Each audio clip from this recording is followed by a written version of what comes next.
manok, bossing, no? Nanunuot talaga sa buto yung lasa. Salamat. Kasi kung di dahil sa'yo, ay hindi ako makakakain ng ganitong pagkain, bossing. Basta, ituloy mo lang ang pagiging tapat sa akin at palagi kang makakakain ng mga ganyan. Pero kapag tinraidor mo ako, nako, alam mo na kung ano mangyayari sa'yo. Edwin, mabuti na lamang at dumating ka na. Nandito na mga aswang. Oras na para ipakita mo sa lahat na kahit hindi ikaw si Edward, ay kaya mo pa rin maging tagapagtanggol ng ating baryo. Magandang araw po sa inyo, Sir Blair, at sa mga giliw niyo pong tagapakinig. Isa po akong pulis na nagtatrabaho sa Maynila. At isa po ako sa mga masugid niyo po na taga-subaybay sa inyong mga YouTube channel. Kaya naman po, naisipan ko po na ipadala po sa inyo ang sarili kong kwento ng kababalaghan. Sa karanasan po na ibabahagi ko, ay masasabi ko po na hindi ko inakala na ang isang pagpapanggap ay siyang magiging daan para makita ko ang totoong kahulugan ng pagiging isang bayani. Itago niyo na lang po ako sa pangalan na Edwin. At ito ang aking kwento. Mag-isa na lang ako sa buhay. Dahil binatilyo pa lamang ako nung mamatay ang aking mga magulang nang dahil sa pag-atake ng mga aswang sa baryo kung saan ako lumaki.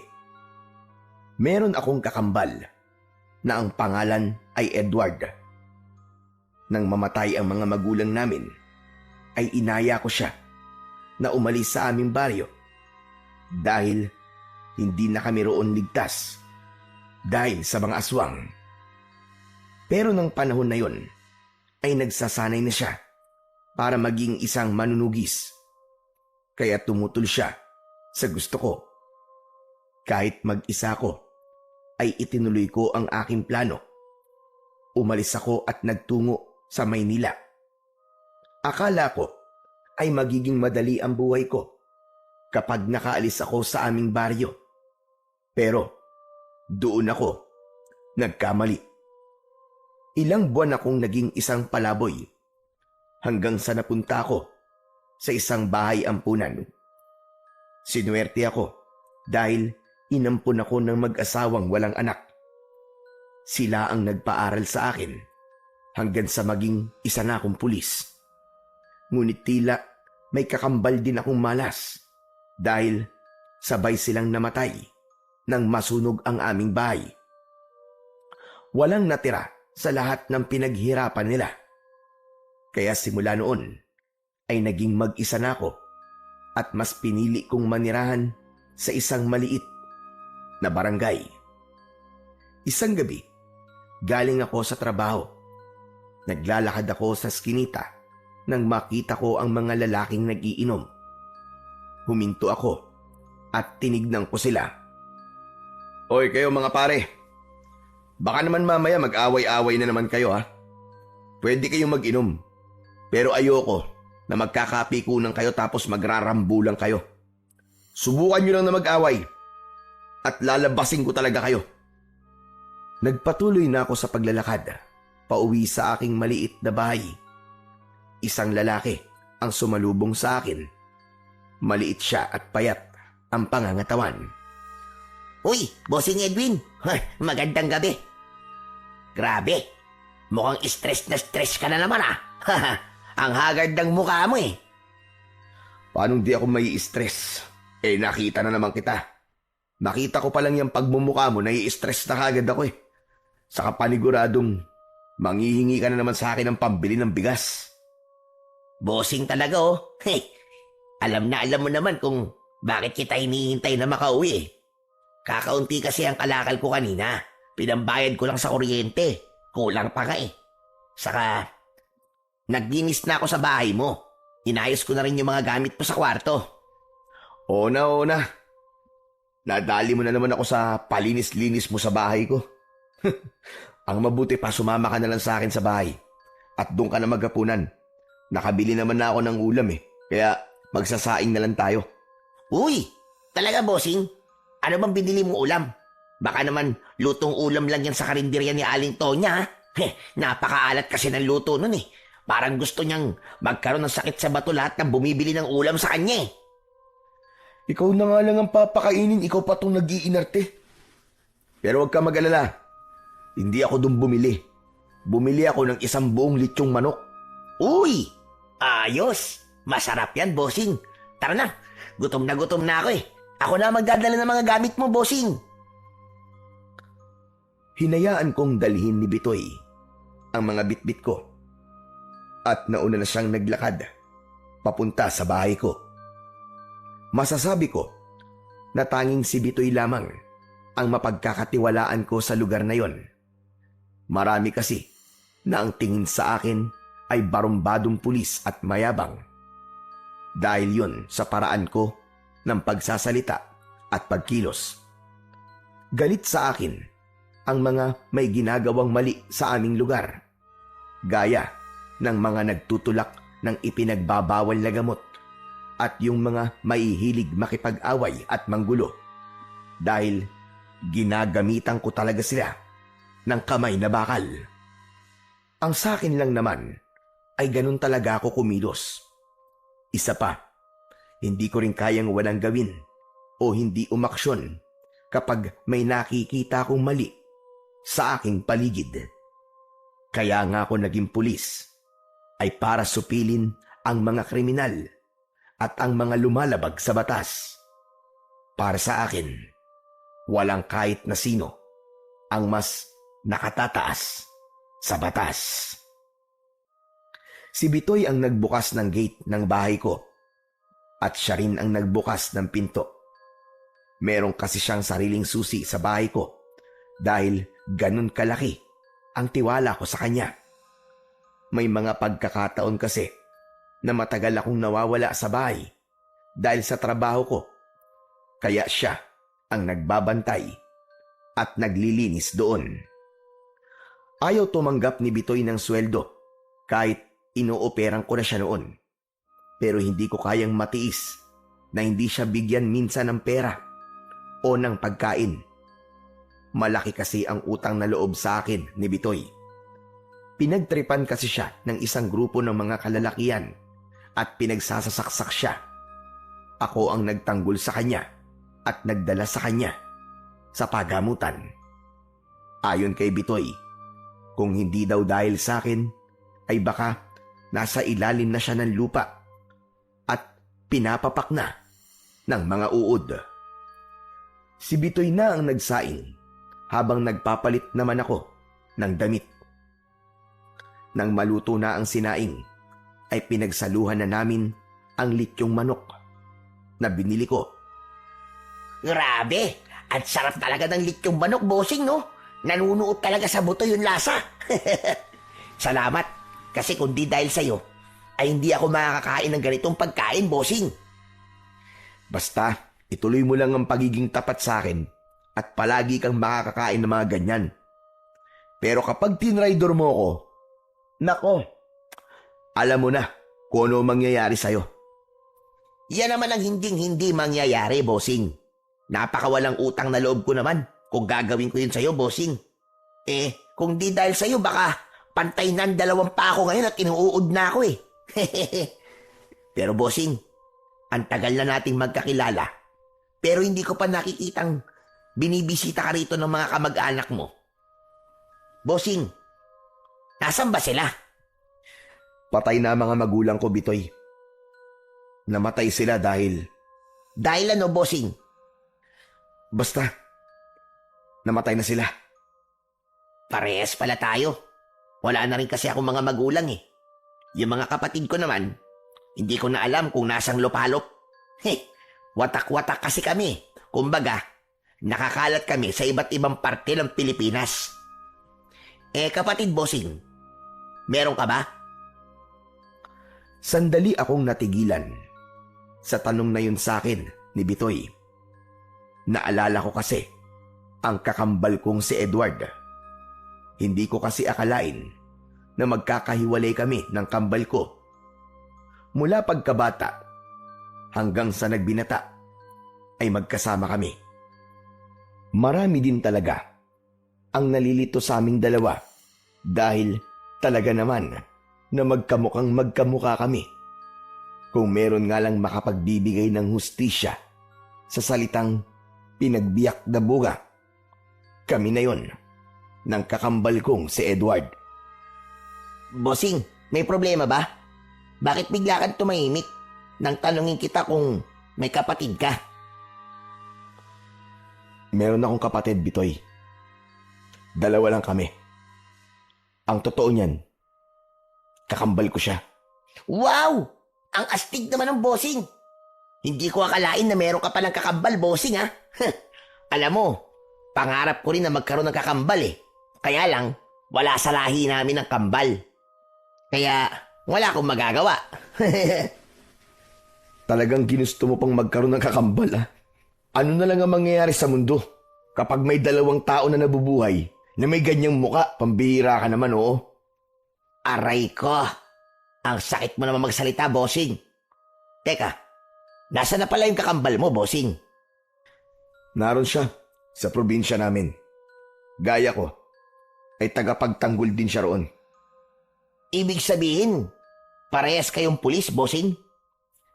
Hindi. Ibang klaseng tagapagtanggol ang kakambal ko. Mas mahirap ang ginagawa niya kumpara sa ginagawa ko. Ano? Ibig sabihin, literal na tagapagtanggol? Yung parang superhero, bossing, ganun ba? Pwede bang wag ka ng maraming tanong? Kumain ka na lang dyan. Hindi ako makasubo ng maayos nang dahil sa kadaldalan mo eh. Grabe. Ang sungit mo naman, bossing. Nagtatanong lang naman eh. Hindi ko na sinagot ang sinabing yun ni Bitoy at nagpatuloy na ako sa pagkain. Pero hindi ko na nagawang alisin sa utak ko si Edward. Bigla ko na itanong sa aking sarili kung kumusta na kaya siya o kung naging ganap na ba siyang manunugis sa aming baryo. Pangarap niya kasi talaga ang maging manunugis dahil sa pagkakapatay ng mga aswang sa aming mga magulang. Nangako siya na gagawin niya ang lahat para maging tagapagtanggol ng aming baryo laban sa mga aswang. Ayaw na kasi niyang may iba pang mawawalan ng mahal nila sa buhay nang dahil sa mga pesteng aswang. Bigla akong nalungkot nang mapagtanto ko na mahigit 10 taon na kaming hindi nagkikita ng kakambal kong si Edward. Na-curious tuloy ako kung ano na ang nangyayari sa kanya at kung meron na ba siyang sariling pamilya. Kinabukasan ng umaga, gaya ng nakasanayan ko, ay maaga akong nagising. Naligo ako at kumain ng almusal. Sanay akong kumain mag-isa. Pero minsan ay naiisip ko rin kung ano kaya ang pakiramdam na meron akong palaging kasamang kumain. Sa totoo lang, hindi ko pa naiisip na magkaroon ng sariling pamilya. Natatakot kasi ako na baka madamay sila sa gulo ng buhay ko. Sa dami kasi ng mga binangga kong grupo ng sindikato, ay marami ang galit sa akin. Alam ko na naghihintay lang sila ng tamang pagkakataon para itumba ko. Pero hindi ako natatakot sa kanila dahil alam kong kasama yon sa aking trabaho. Ang importante ay ginagawa ko ng maayos ang aking trabaho. Matapos kong kumain ay umalis na ako para magtungo sa presinto kung saan ako naka-assign. Maghapon akong nag-focus sa aking trabaho. Naging mabilis ang paglipas ng oras at hindi ko namalayan na oras na pala ng pag-uwi. Pagdating ko sa barangay kung saan ako nakatira, ay bumili muna ako ng ulam para hindi na ako magluto pag-uwi ko. Hindi na rin ako nagulat nang salubungin ako ni Bitoy nang malapit na ako sa bahay. Aba, mukhang bumili ka na naman ng ulam, bossing ah. At mukhang makikikain ka na naman sa bahay ko. Hindi no, kumain na ako kanina, bossing eh. Pero, pwede naman. Kung aalukin mo ko. Oo na, sumama ka na sa akin at kumain ka na ulit doon. Ay, oo nga pala, bossing. Meron palang pumunta sa bahay mo na matandang lalaki, hinahanap ka. Nung napadaan kasi ako kanina umaga sa bahay mo, ay may napansin akong matandang lalaki na nakatayo sa labas ng bahay mo. Kaya yun, nilapitan ko. Tapos tinanong ko kung anong kailangan niya o ginagawa niya ron. Ang sabi niya, kailangan ka daw niyang makausap sa lalong madaling panahon. Ang sabi ko ay bumalik na lang siya ngayong gabi o kaya bukas ng umaga. Kasi rest day mo naman bukas, di ba? Sino kaya ang matandang yun? Nagpakilala ba siya sa'yo? Hindi, bossing eh. Tinanong ko kung anong pangalan niya pero ang sabi niya ay wala siyang responsibilidad na magpakilala sa akin. Ang sungit nga eh. Mas masungit pa nga kaysa sa'yo, bossing eh. Hindi kaya miyembro yun ng isa sa mga sindikato na binangga ko? Aba, malay ko, bossing. Pero sa itsura niya, mukhang hindi naman siya miyembro ng sindikato. Simple lang yung suot niya saka parang galing pa nga siya sa malayong lugar eh. Kung importante naman ang pakay niya sa'yo, siguradong babalik yun dito. Napuno ako ng kuryosidad kung sino ang matandang lalaki na tinukoy ni Bitoy. Wala kasi akong kilalang matandang lalaki na pwedeng maghanap sa akin. Sa kabila ng wala akong ideya kung sino ang matandang yon, ay may kaba kong naramdaman. Isang kaba na hindi ko alam kung saan nanggagaling. Sa gabing iyon, hindi ko inasahan na mapapanaginipan ko si Edward. Bigla na lang daw siyang pumasok sa bahay ko at dumiretso sa kwarto ko kung nasaan ako.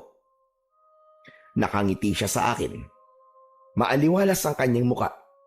Sinabi niya sa akin na umuwi na ako sa aming baryo. Tinanong ko kung bakit at ang sabi niya, umuwi na ako roon bago mahuli ang lahat. Doon na naputol ang panaginip ko. Nagtaka ako kung bakit ko napanaginipan ang kakambal ko. Simula kasi nang umalis ako sa baryo namin, ay hindi ko siya napanaginipan kahit isang beses. Nang gabing yun lang yun nangyari. Kinaumagahan, wala akong balak na gumising ng maaga dahil araw yun ng aking pahinga. Wala akong ibang gustong gawin kundi ang maghapong humiga sa aking kama. Kapag kasi araw ng pahinga ay talagang sinusulit ko yun. Minsan lang kasi akong makapagpahinga, kaya ibinibigay ko ang araw na yun para sa sarili ko na makapagpahinga ng maayos. Pero habang nakahiga ako, ay nakarinig ako ng magkakasunod na pagkatok sa pinto ng aking bahay. Napaungot ako. Ay, ano ba yan? Sino ba yun? Hindi ba niya alam na nagpapahinga ako? Bala ka nga dyan. Hindi ako bumangon. Inisip ko na kung hindi ako tatayo, ay mapapagod din yung kumakatok, tapos ay aalis din siya. Pero lumipas ang ilang minuto na hindi pa rin tumitigil ang kumakatok. Sumasakit na ang ulo ko dahil sa ingay, kaya hindi ko na napigilan ang sarili ko na sumigaw. Sino ba yan? Ang aga-aga mo mambulahaw ah! Nagpapahinga yung tao eh! Ngunit wala akong narinig na sagot. Bagkus ay patuloy pa rin ang sunod-sunod na pagkatok. Anak nang! Bumanda ka talaga sa akin. Ipapakita ko sa'yo kung paano magalit ang pulis na naistorbo sa pagpapahinga. Napilitan akong bumangon. Mabigat ang mga hakbang na lumabas ako ng kwarto. Naiiritang binuksan ko ang pinto at handa na sana akong bulyawan ang taong nasa labas. Pero umurong ang dila ko nang malaman ko na isang matandang lalaki ang naroon. Kumunot ang noo ko dahil pamilyar sa akin ang mukha niya, pero hindi ko maalala kung saan ko siya nakita. Seryosong nakatitig sa akin ang matanda na para bang naghihintay siya na maalala ko kung sino siya hanggang sa tuluyang ko nang naalala kung sino ang matandang yon. Teka, Mang Turing? Ikaw na ba yan? Mabuti naman. At naalala mo pa ako, Edwin. Hindi ko nga po kayo kagad nakilala eh. Mas tumanda po kasi ang itsura nyo. Ikaw din naman. Napakalaki na rin ng pinagbago mo. May 10 taon na rin po kasi nung huli tayong magkita. Mang Turing, ano po bang ginagawa nyo rito? Baka naman, pwede mo muna akong papasukin bago ko sabihin sa iyo ang totoong dahilan kung ano ang sadya ko rito. Sige ho. Pasok po kayo. Nilakihan ko ang pagkakabukas ng pinto. Pinaupo ko si Mang Turing sa sala. Nagtimpla ko ng 2 tasa ng kape at iniabot ko sa kanya ang isa. Mang Turing, ikaw po ba yung sinabi ng kaibigan ko na matandang lalaki na nasa harapan itong bahay ko kahapon? Sino? Yung lalaki bang mukhang bisugo? Kung siyang tinutukoy mo, ay ako nga ang matandang yon. Hindi ko sinabi sa kanya ang pakay ko kasi mukhang hindi siya mapagkakatiwalaan. Si Bitoy po yun. Mabait po yun, Mang Turing. Teka. Ano ho ba talaga ang sadya nyo rito sa akin? Humigop muna si Mang Turing ng kape. At mas lalong naging seryoso ang mukha niya. Bigla akong kinabahan. Nagkaroon ako ng hinala na hindi ko magugustuhan ang sasabihin niya. May dala akong masamang balita. Alam kong magiging masakit ito para sa'yo. Kaya sana ay maging handa ka, Edwin. Ano ba yun, Mang Turing? Sabihin niyo na po agad. Kinakabahan po kasi ako eh. Ang kakambal mo, wala na siya. Po? Si Edward? Bakit? May iba ka pa bang kakambal bukod kay Edward? Ang ibig ko pong sabihin paano wala na siya? Umalis na po ba siya sa baryo natin? Saan po siya nagpunta?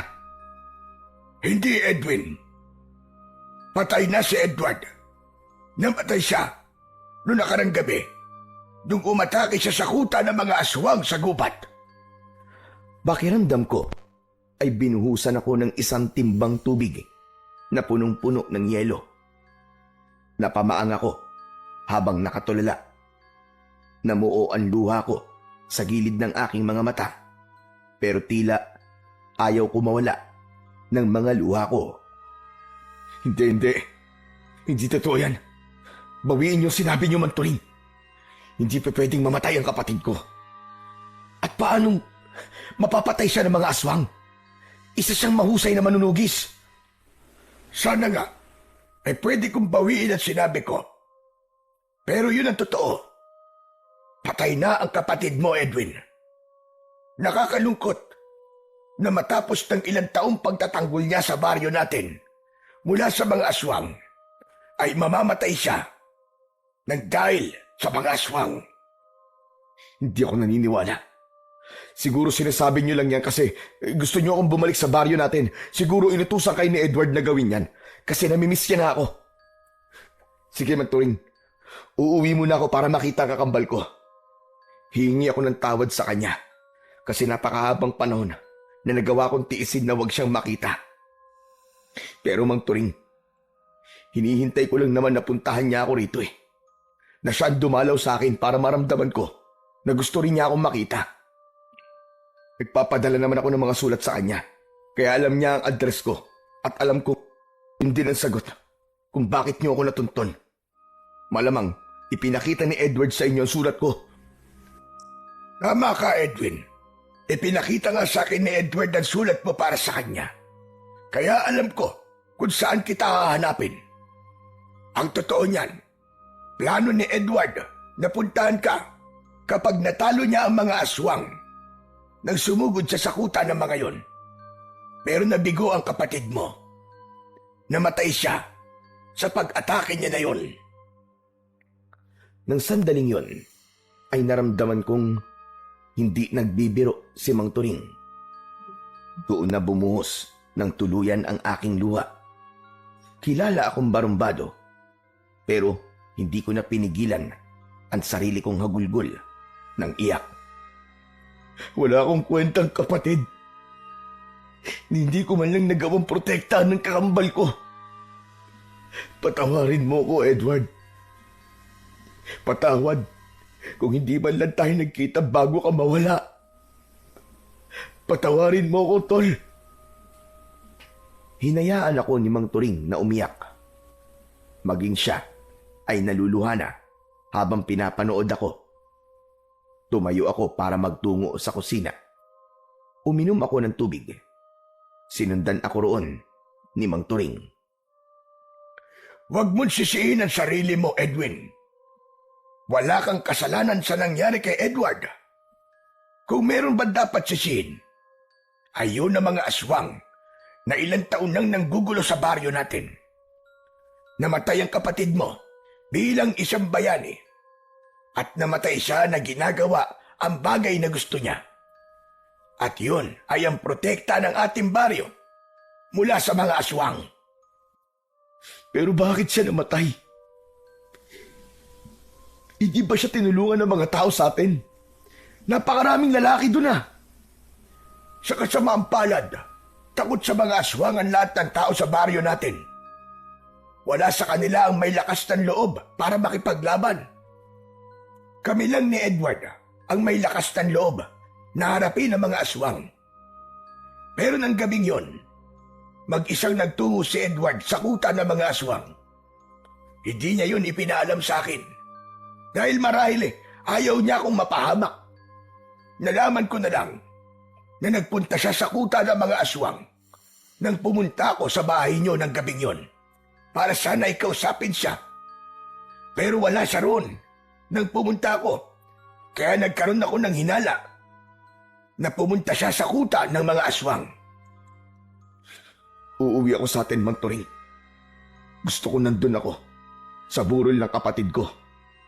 Ikinalulungkot ko, pero hindi ko na ibinurol ang kapatid mo dahil hindi ko kayang makita ang katawan niya na puno ng sugat mula sa mga aswang. Inilibing ko na kagad ang katawan ni Edward. Kung ganun, gusto kong puntahan ang libingan niya. Kahit man lang doon, ay masabi ko ang gusto kong sabihin sa kanya.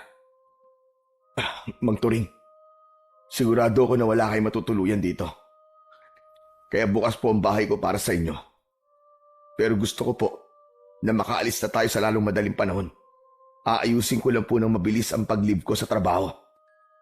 Maraming salamat. Ang totoo niyan ay sa isang parke lang ako natulog kagabi dahil wala akong alam dito sa Maynila. Edwin Iyo, nakikiramay ako sa iyo. Napakasakit para sa akin ang pagkawala ni Edward at sigurado ko na mas masakit yun para sa iyo dahil kakambal ka niya. Marahan akong tumango.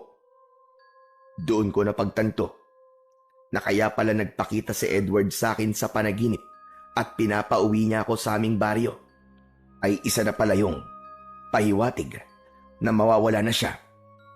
Kung alam ko lang sana na mangyayari yun, umuwi na sana ako sa baryo namin upang nakasama ko man lang ang kakambal ko sa mga huling araw niya sa mundo. Gusto kong isipin na panaginip pa rin ang lahat. Gusto kong isipin na meron pa rin akong pagkakataon na makasama si Edward. Pero sa tuwing nakikita ko si Mang Turing at naaalala ko ang dahilan kung bakit niya ako pinuntahan, ay sumisiksik sa utak ko ang katotohanang patay na ang aking kakambal na si Edward. Hindi lang ako nasasaktan. May pagsisisi rin akong nararamdaman. Pagsisisi kasi hindi man lang ako umuwi sa aming baryo simula nang umalis ako roon. Inisip ko kasi na mas dapat na si Edward ang bumisita sa akin kaysa ako ang bumisita sa kanya. Tumawag na rin ako sa presinto at nagpaalam ako na maglilive ako ng 1 linggo. Nang sabihin ko ang aking dahilan, ay agad naman nila akong pinayagan. Kinagabihan ay sabay kaming kumain ni Mang Turing. Nagluto ako ng ginisang corned beef at nagprito ako ng daing na bangus. Kumusta na pala ang buhay mo rito sa syudad? Wala ka pa rin bang asawa? Wala pa po, Mang Turing. Wala pa po sa isip ko ang bagay na yan eh. Isa pa, natatakot din po ako na magkaroon ng pamilya dahil baka sila ang balikan ng mga sindikatong binangga ko. Teka, anong ibig mo sabihin? Ano ba ang trabaho mo? Isa po akong pulis. Aba, kambal nga talaga kayo ni Edward. Halos parehas pala ang tinaak niyong landas. Pareho kayong tagapagtanggol ng mga walang kalaban-laban. Yun nga lang, mga kriminal ang nilalabanan mo. Ang kakambal mo naman ay mga aswang. Pero sa totoo lang, inakala ko talaga na may sarili ka ng pamilya. Bakit, Mang Turing? Si Edward po ba? May pamilya na? Wala pa rin. Pero ikakasal na sana siya sa nobya niyang si Clarissa sa susunod na buwan. Nakakalungkot talaga ang pagkawala ni Edward. Kasi 3 buwan nang buntis si Clarissa ngayon. Ibig sabihin, magkakaroon na ako ng pamangkin. Tama ka. Hayaan mo, pagbalik natin sa baryo natin, ay ipapakilala kita kay Clarissa. Sa kabila ng pagkamatay ni Edward, ay may saya akong naramdaman. Hindi ko kasi inakala na may iniwan siyang buhay sa mundo bago siya mawala. Sa gitna ng pag-uusap namin ni Mang Turing, ay biglang dumating si Bitoy. Nanlaki ang mga mata niya nang nakita niya si Mang Turing. Teka, sandali. Ikaw yung matandang nakita ko na nakatayo sa labas ng bahay ni Bossing Edwin, ah. Kakilala ko siya, Bitoy. Siya si Mang Turing. Nakatira siya sa baryo kung saan ako lumaki. Mang Turing, siya nga ho pala si Bitoy. Kaibigan ko po siya dito.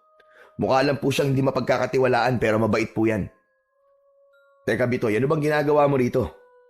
Para ka naman bago ng bago, Bossing. Siyempre, makikikain ako. Uy, wow! May corned beef. Paborito ko yan, ah. Kumuha ng pinggan at kubyertos si Bitoy. Umupo na siya at sumandok na siya ng kanin. Oo nga pala, Bitoy. Alis ako mamayang madaling araw, ah. Kasama kong uuwi si Mang Turing sa baryo namin. Ikaw na muna ang bahala rito sa bahay ko. Parang biglaan naman yata ang pag-uwi mo ron, Bossing. Namatay kasi yung kakambal ko eh. Kailangan kong umuwi para kahit paano, mabisita ko man lang ang puntod niya. Ganun ba? Congratulations sa'yo, Bossing. Nakakalungkot naman yan. Anong congratulations ang sinasabi mo? Namatayan na nga ako pero kinukongratulate mo pa ako. Bossing naman. Hindi mo pa ba alam yun? Yun ang sinasabi sa mga namamatayan. Si Raulo, condolence yun, hindi congratulations. Ay, oo nga no. Condolence pala. Pero okay na yun. Magkatunog naman eh. Pero Bossing, baka naman pwede mo akong isama sa baryo nyo. Simula kasi nang tumira ako sa lugar na ito, wala na akong ibang napuntahan lugar. Para naman makapagbakasyon ako kahit papano. Saka para may alalay ka. Kung sasama ka sa akin, sino magbabantay nitong bahay ko? Di, ipapatingin-tingin natin kay Alimberta. Mabait naman yun, di ba?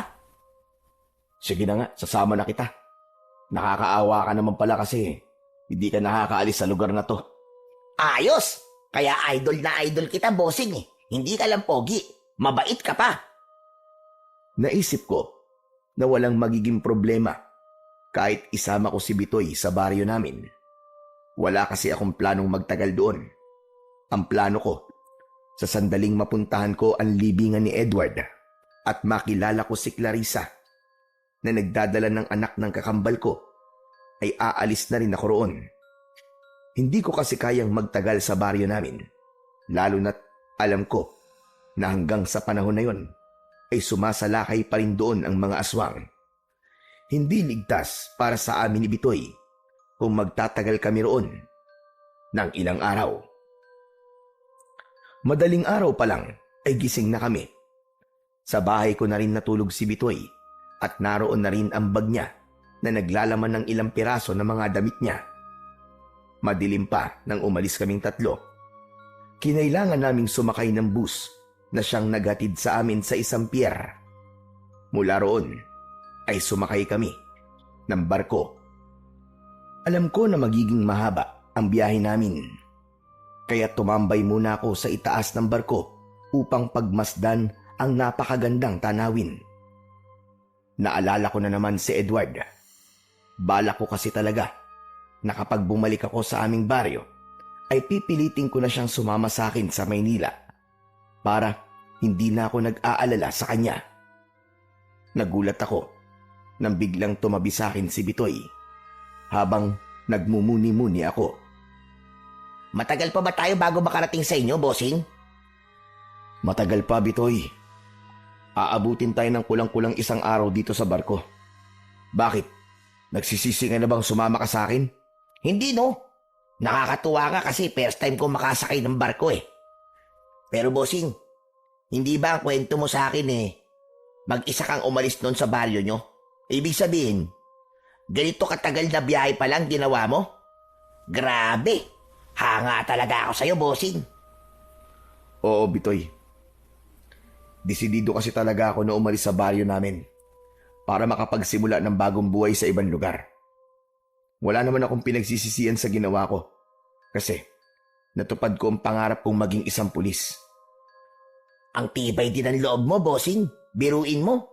Binatilyo ka pa nun, di ba? Pero bossing, bakit mo pala gustong umalis sa baryo nyo tapos hindi mo pa isinama yung kakambal mo? Ayaw niyang sumama. Mas gusto niyang manatili doon. Pinilit ko siya pero ayaw niya talaga. Akala niya yata kapag hindi siya aalis ay hindi rin ako aalis.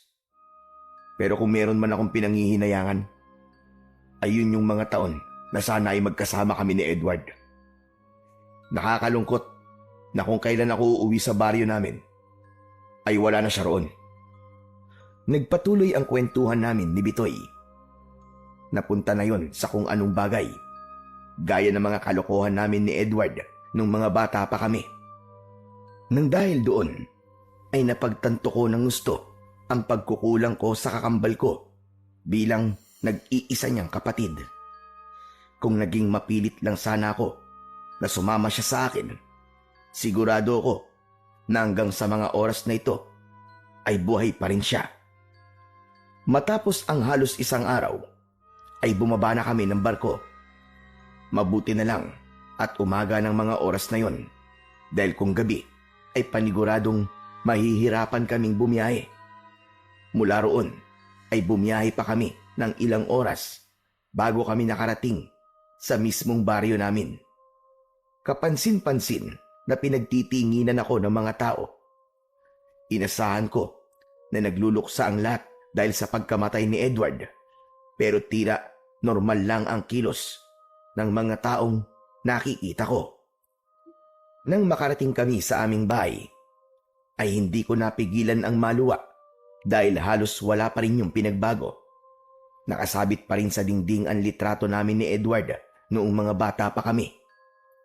Iniwan lang namin ni Bitoy ang mga gamit namin doon at saka kami sumama kay Mang Turing para magtungo sa libingan ni Edward.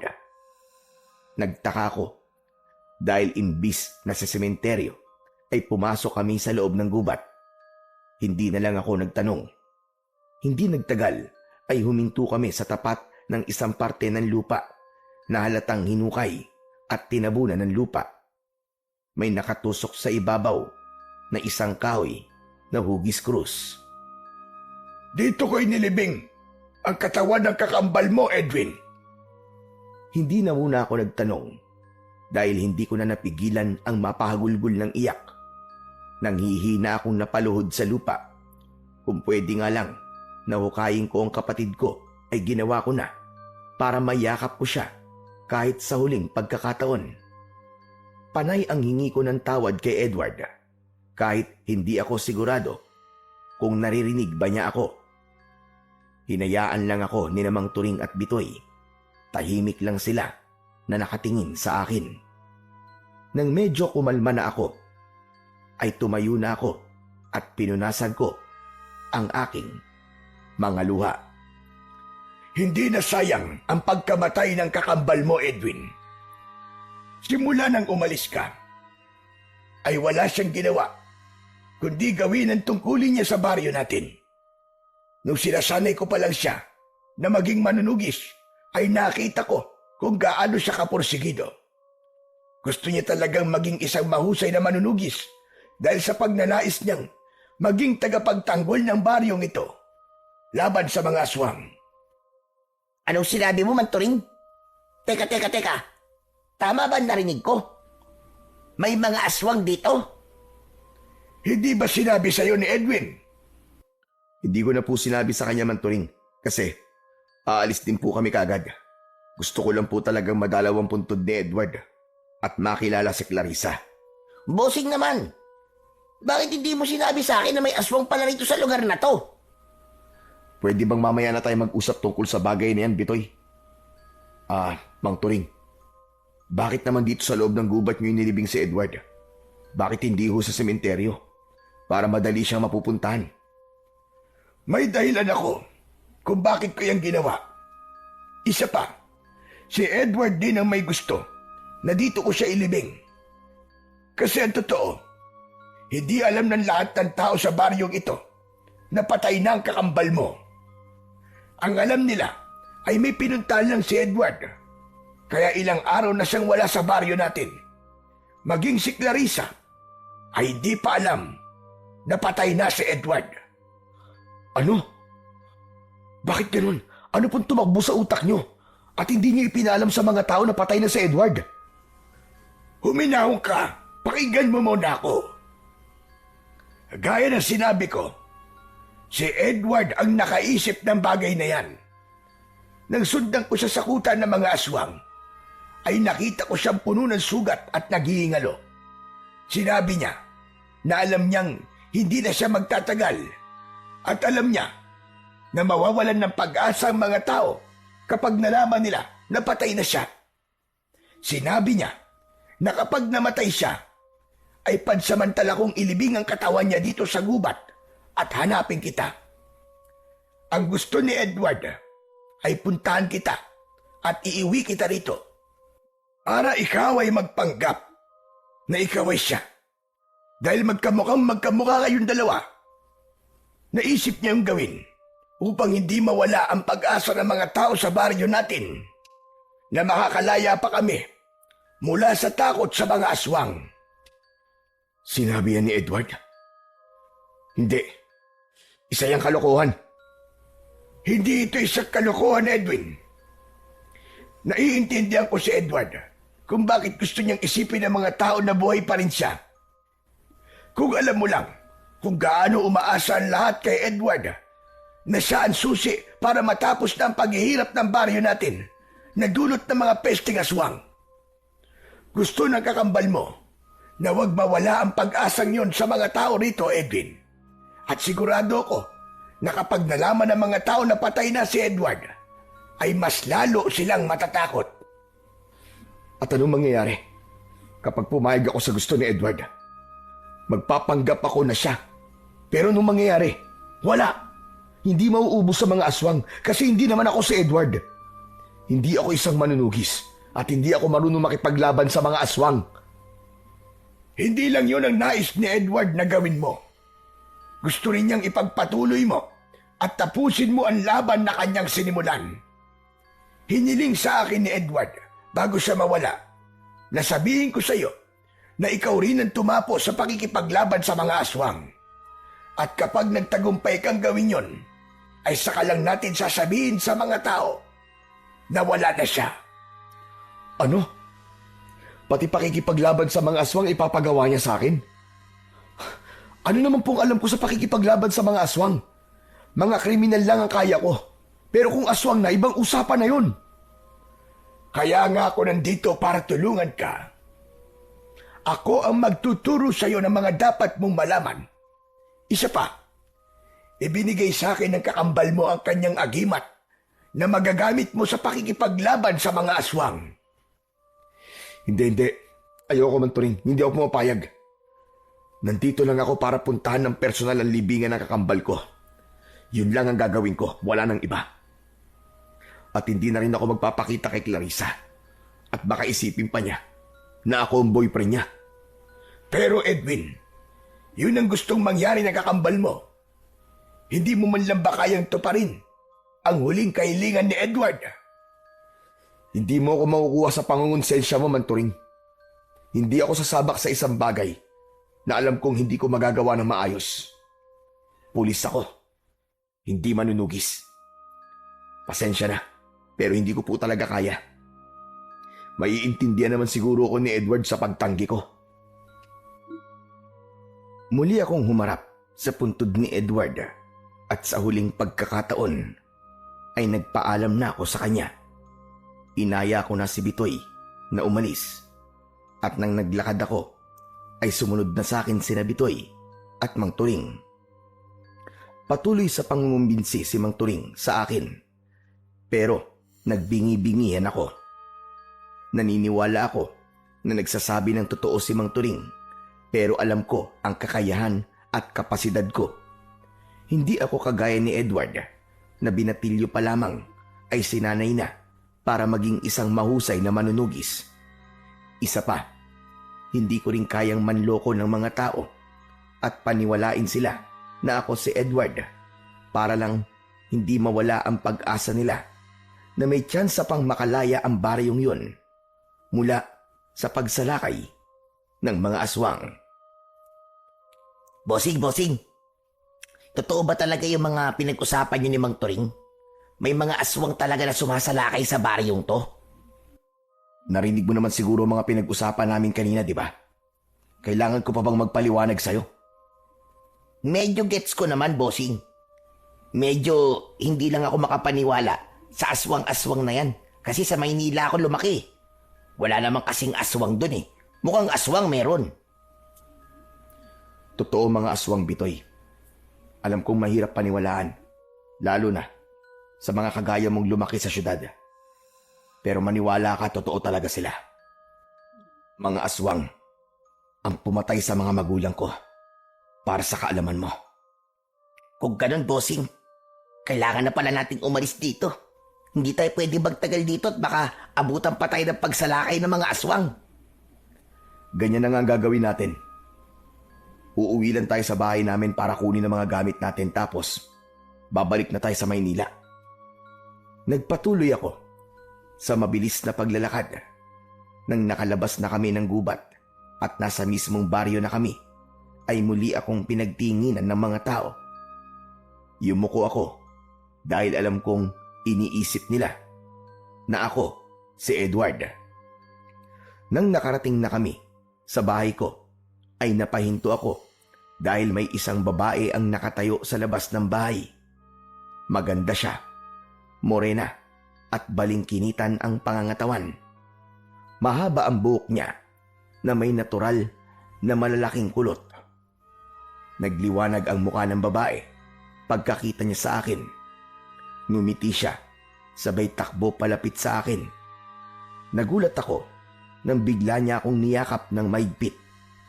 Nang kumalas siya sa pagkakayakap sa akin, ay muli siyang ngumiti. Nang sabihin sa akin ng mga tao na bumalik ka na, ay pinuntahan kita rito. Kaya lang, wala ka nang dumating ako kaya hinintay na kita. Bakit naman ganyan ang reaksyon mo? Parang hindi ka masaya na makita ako ah. Hindi mo ba ako na-miss? May gitsang araw din tayo hindi nagkita. Clarissa? Oo, ako nga, bakit?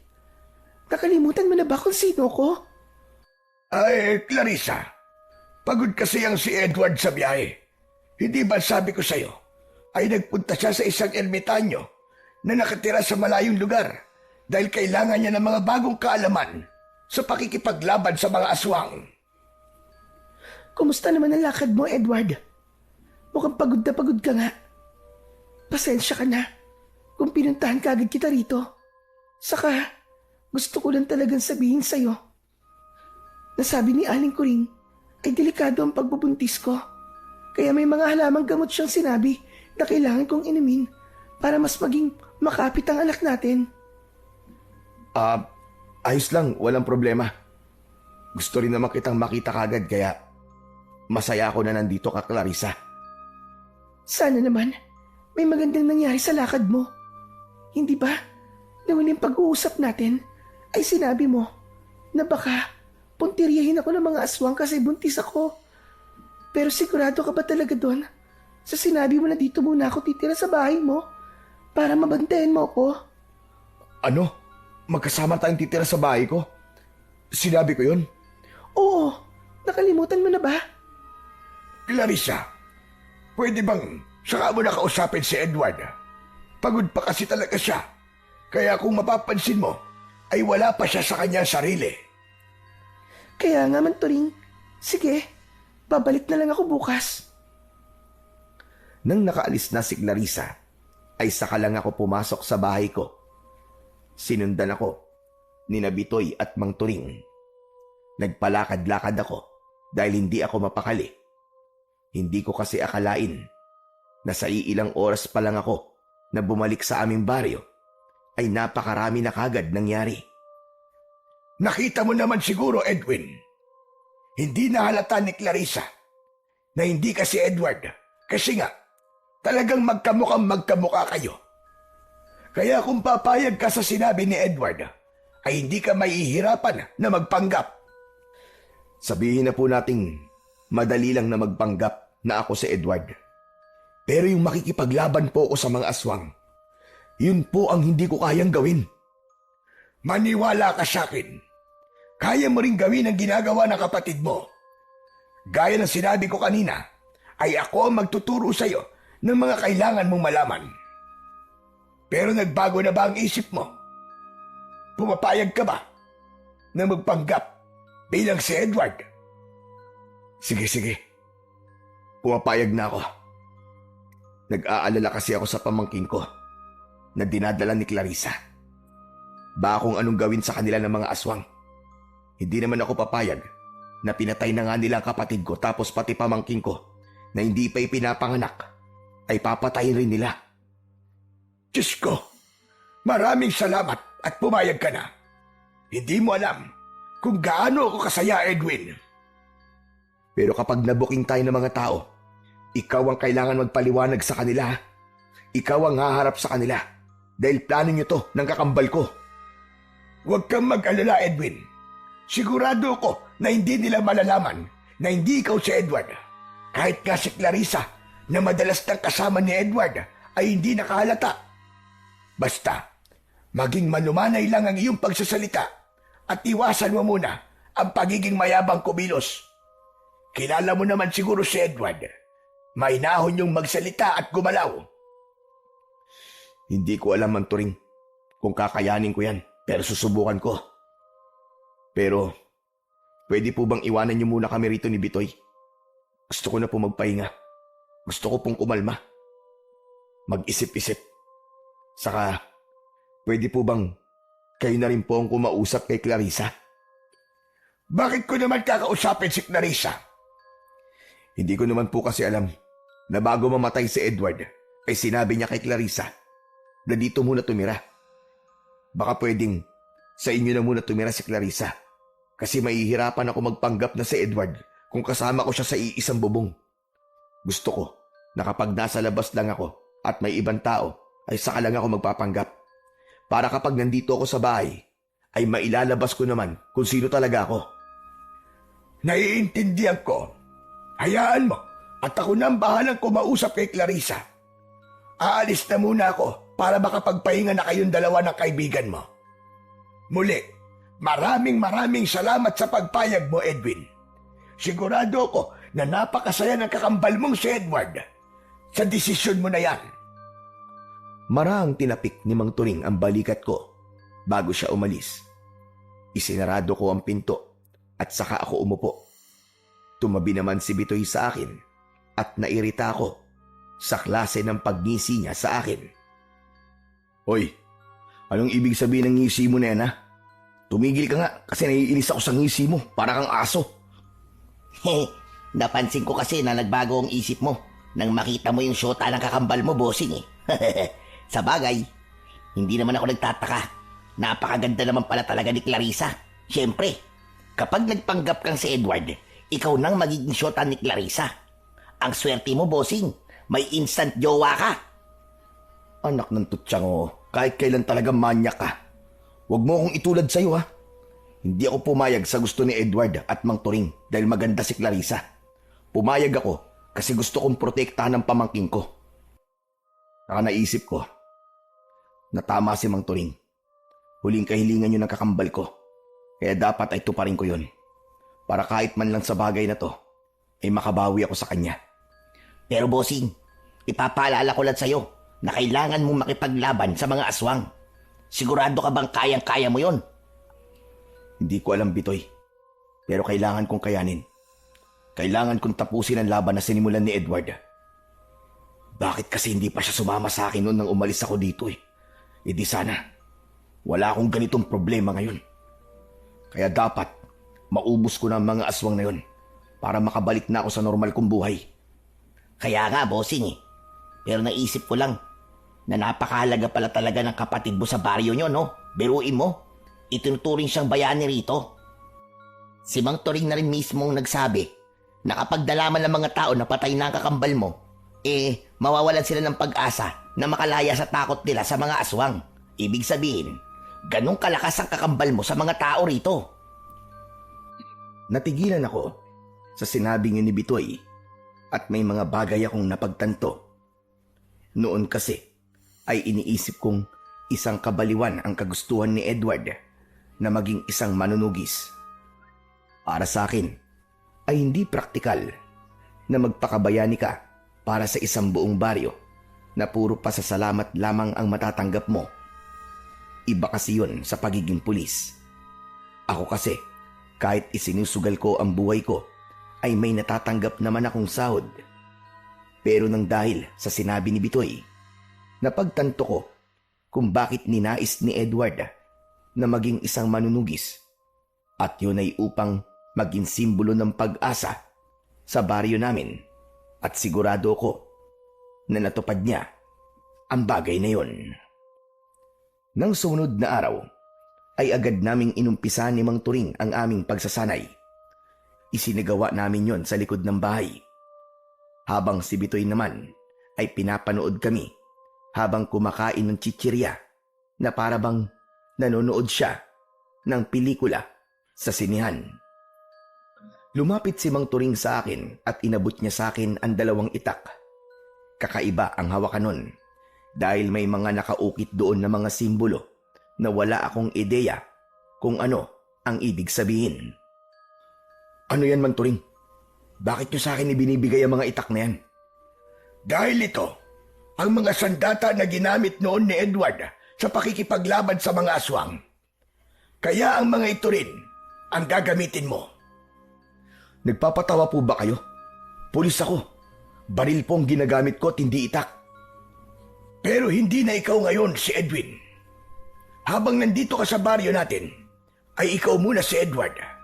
Kailangan mo matutunan kung paano siya makipaglaban sa mga aswang. Paniguradong magtataka ang mga tao kapag nakita nila na baril ang ginagamit mo sa pakikipaglaban. Anak ng putya, oo. Ang hirap naman ito. Kung hindi ko lang mahal ang kapatid ko at ang pamangking ko, hindi ko to gagawin eh. Yan din ang isa sa gusto kong magbago sa'yo. Sana ay gawin mo to, hindi lang dahil sa mga mahal mo sa buhay, kundi para rin sa mga taong walang kalaban-laban. Ganyan mag-isip noon si Edward. Kaya naging mabilis ang lahat para maging isa siyang mahusay na manunugis. Oo na. Ang dami niyo pa sinasabi. Wala naman pala akong pagpipilian eh, kundi gamitin ang itak na to ni Edward. Akin na nga yan, para makapagsimula na tayo. Nang iabot sa akin ni Mang Turing ang itak, ay may kakaiba kong naramdaman. Tila may mga maliliit na boltahe ng kuryente ang biglang gumapang sa aking kamay, papunta sa lahat ng parte ng aking katawan. Sigurado ko na nagmula yon sa itak. Sandali lang, Manturing. Ang sabi nyo ay merong ginagamit na agimat si Edward, tama ba? Nasaan po yun? Mas maganda siguro kung turuan nyo na rin akong gamitin yon para maging mabilis tayo rito. Ang agimat na yon ay hawak mo na. Ang itak na yan ay naglalaman ng agimat na kayang gawing malakas at maliksi ang kung sino mang hahawak niyan at gagamit niyan laban sa mga aswang. Pero kung meron itong agimat o kapangyarihan, bakit nagawang patayin ng mga aswang ang kapatid ko? Yan din ang ipinagtataka ko. Pero marahil masyadong nagtiwala si Edward na kaya niya ang dami ng mga aswang. Kaya bumaba ang kanyang depensa. Siguro naman ay alam mo na hindi lang puro pag-atake ang ginagawa sa isang labanan, kundi dapat ay malakas din ang iyong depensa. Matapos yon, ay sinimulan na ni Mang Turing ang pagtuturo sa akin ng paggamit ng itak sa pakikipaglaban. Iba't ibang estilo ng pag-atake ang ipinakita niya sa akin na sinundan ko. Tinuruan din niya akong dumepensa gamit ang itak. Sa una ay napakabigat ng mga itak, pero habang tumatagal ay gumagaan na yon at naramdaman ko na parang iisa na kami. Inisip ko na lang na ako talaga si Edward upang madali kong matutunan ang mga dapat kong malaman. Halos 1 oras din akong sinanay ni Manturing. Kahit papano ay nakukuha ko na ang tamang paghawak sa mga itak at kung paano ko yung gagamitin sa pakikipaglaban at pagprotekta sa aking sarili. Sakto, pagkatapos ng aming pagsasanay, ay dumating bigla si Clarissa na may dalang 1 pinggan ng pritong saging. Oh, Clarissa, anong ginagawa mo rito? Ikaw naman, parang bago sa ito ha. Hindi ba? Alam mo naman na kapag ganitong oras na nagsasanay ka, ay palagi kitang dinadala ng merienda. Sorry, nakalimutan ko eh. Tama-tama nga ang dating mo kasi kakatapos lang namin magsanay ni Mang Turing. Kinausap pala ako kagabi ni Manturing tungkol dun sa pagtira ko sa bahay mo. Naiya ka lang daw sabihin sa akin. Kaya siya ang nagsabi ng gusto mong sabihin. Naiintindihan ko naman kung bakit mas gusto mo na sa bahay ako ni Mang Turing tumira. Baka kasi kung anong isipin ng mga tao kasi nakatira ako sa bahay mo tapos hindi pa tayo kasal. Kung buhay pa sana ang mga magulang ko, paniguradong hindi tayo mag-aalala kasi may kasama sana ako sa bahay. Bakit? Ano bang ikinamatay ng mga magulang mo? Nakalimutan mo na ba? Pinatay din sila ng mga aswang, di ba? Teka, ano ba talaga nangyayari sa'yo? Parang simula nang bumalik ka rito, ay naging makakalimutin ka na. Oo nga pala, naalala ko na. Pasensya ka na, Clarissa. Ang dami ko kasing iniisip nitong mga nakarang araw dahil sa mga aswang. Naiintindihan ko naman. Kahit siguro ko ay magiging makakalimutin din kapag lahat ng tao ay umaasa sa akin. Ay, oo nga pala. Aalis na ako. Ihahanda ko pa kasi ang mga gamit ko para makalipat na ako sa bahay ni Manturing. Dinala ko lang talaga itong pagkain sa inyo. Nang yakapin ako ni Clarissa, ay gumanti rin ako ng yakap sa kanya. Pinanlakihan ko ng mga mata si Bitoy dahil kulang na lang ay mangisay siya sa sobrang kilig. Hindi na nagtagal doon si Clarissa at umalis na siya. Isang malalim na paghinga ang pinakawalan ko. Pakiramdam ko ay mas napagod ako sa pagpapanggap ko na ako si Edward sa harap ni Clarissa kesa sa pagsasanay namin ni Mang Turing. Humarap ako kay Mang Turing at napailing ako. Mang Turing, napakahirap talaga ng pinapagawa niyo to sa akin.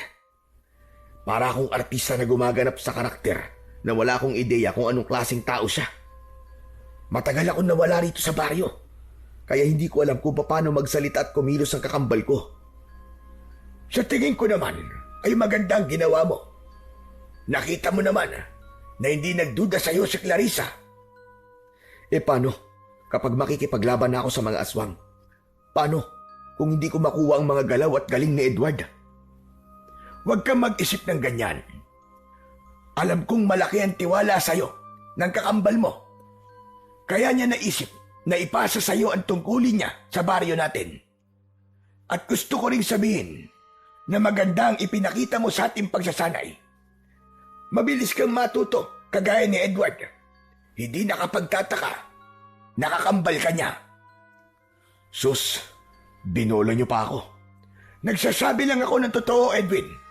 Isa pa, kung hindi ka mahusay, ay sasabihin ko naman sa iyo yun. Kaya magtiwala ka rin sana sa iyong sarili na kaya mo ito, gaya ng pagtitiwala sa iyo ng kakambal mo. Nang sandaling yon, ay hindi ko alam kung ano ang mararamdaman ko. Hindi ko alam kung matutuwa ba ako sa mga bagong kaalaman na nalalaman ko o matatakot ako dahil hindi ako sigurado kung magtatagumpay ba ako sa misyon kong talunin ang mga aswang sa baryong yon. Pero isang bagay lang ang naging sigurado ko at yun ay ang hindi pala madali ang ginagawa ng kapatid ko bilang isang manunugis. Kung mahirap ang maging pulis, ay mas mahirap pala ang maging kagaya ni Edward. At ramdam na ramdam ko na kagad yun, kahit pagsasanay pa lamang ang ginagawa ko. Nang mga sumunod na araw, ay nagpatuloy ako sa pagsasanay upang mas makuha ko na ang galaw ng kapatid ko pagdating sa pakikipaglaban sa mga aswang. Napakalaki ng naitutulong ni Mang Turing sa akin para mas maging mahusay ako at matutunan ko ang mga dapat kong malaman. Hanggang isang araw, pinatawag ako ng aming kapitan upang magsalita sa plaza sa harap ng mga tao. Iyon ay upang ipaalam ko sa kanila kung ano ang plano ko. Ayon kay Mang Turing, ay ginagawa talaga yun ni Edward ng isang beses sa isang buwan upang mas maramdaman ng mga tao ang pag-asa na darating ang panahon na matatapos na ang dilubyo sa aming baryo. Bago ako magsalita sa harap ng mga tao sa aming baryo, ay sinabi muna sa akin ni Mang Turing kung anong mga sinasabi ni Edward noon sa ganung pagtitipon para kahit papano ay meron akong ideya sa mga sasabihin ko. At habang nagsasalita ako sa plaza, ay nakita ko kung gaano matamang nakikinig ang lahat sa akin. Nakatingin sila sa akin na para bang ako ang nag-iisa nilang pag-asa para matapos na ang kaguluhang ilang taon nang nagpapahirap sa kanilang lahat. Pagkatapos kong magsalita, ay nagpasalamat ako sa mga tao sa pakikinig nila sa akin at naglakad na ako pauwi sa aming bahay. Maya-maya pa ay isang lalaki ang tumawag mula sa likuran ko. Huminto ako at paglingon ko ay isang nakangising lalaki na balbas sarado ang palapit sa akin. Napakunot noo ko. Nung una ay hindi ko maalala kung sino siya hanggang sa naalala ko na siya si Ruben. Siya yung palaging nang aaway sa amin ng kapatid ko nung mga bata pa kami. Kilala ko siya bilang mayabang, mapagmataas at hindi nagpapatalo sa lahat ng bagay. At ramdam ko na hindi pa rin siya nagbabago base sa paraan ng pagtingin niya sa akin. Anong kailangan mo sa akin, Ruben? Gusto ko lang sabihin, natawa ako sa mga pinagsasabi mo kanina sa plaza. Hindi ka pa rin nagbabago. Pinapaasa mo pa rin ang mga tao sa isang bagay na alam naman nating imposible. Ano bang gusto mong palabasin? Bakit kasi hindi mo nalang aminin sa mga tao na hindi mo talaga kayang ubusin ang mga aswang sa baryo natin? Tama na ang pagpapaasa mo sa kanila. Pinapaniwala mo lang sila sa isang bagay na hindi mo naman kayang gawin.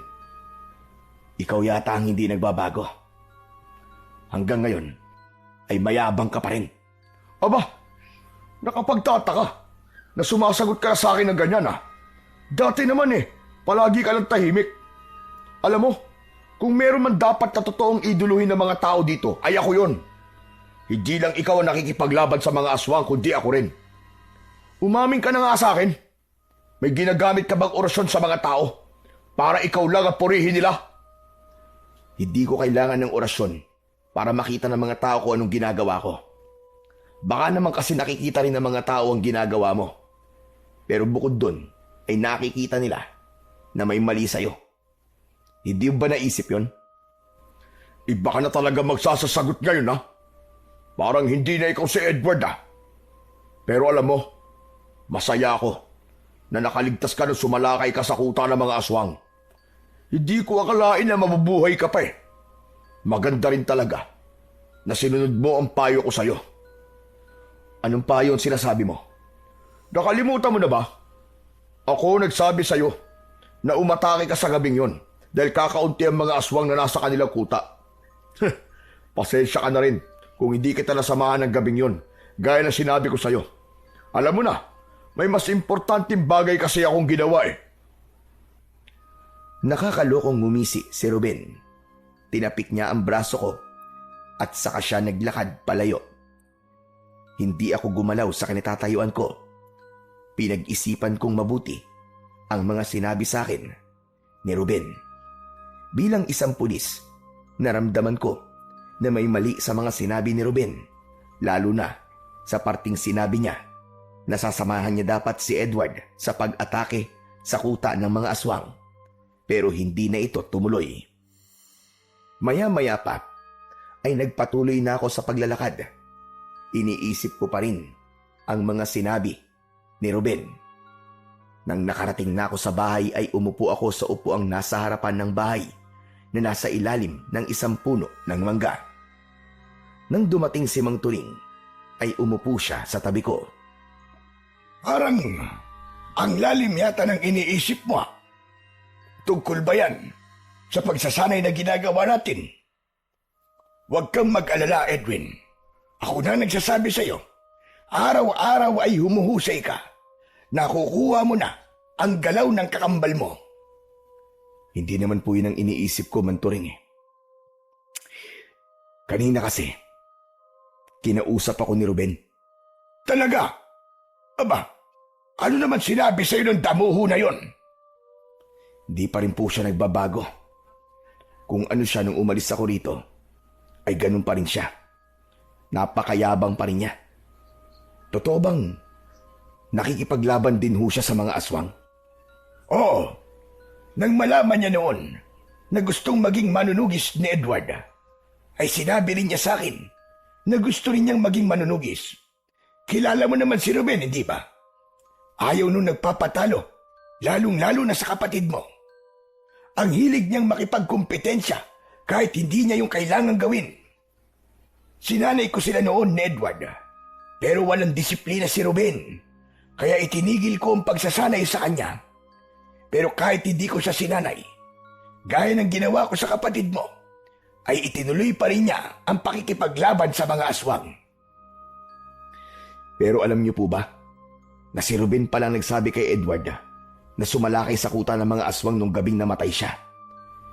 Yung kasi ang sinabi sa akin ni Ruben kanina. Ang sabi pa niya, magkasama sana sila ni Edward sa pagsalakay doon. Pero hindi nakasama si Ruben kasi meron siyang ginawang ibang bagay. Sinabi yun ni Ruben?